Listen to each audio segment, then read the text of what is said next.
या ठिकाणी ऐकलेत. मनात वाटत असेल अरे आपण भाषण ऐकायला नाही तर बक्षीस घ्यायला आलो.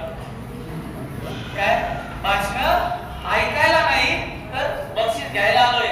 पण पालक मित्रांनो, सन्माननीय पालकांनो, आपला विद्यार्थी, आपला मुलगा हा काय कर्तृत्व करतो आणि त्यांनी केलेलं यश संपादन हे यामध्ये काय प्लॅनिंग असते किंवा त्यांना इतर मोटिवेशनलची गरज असते, तर हे मोटिवेशनल या ठिकाणी 100% गरजेचं असतं. ज्या पद्धतीनं आपण हॉस्पिटलमध्ये जातो आणि हॉस्पिटलमध्ये गेल्यानंतर डॉक्टर्स आपल्याला औषध लिहून देतात आणि त्यासोबतच त्या ठिकाणी एक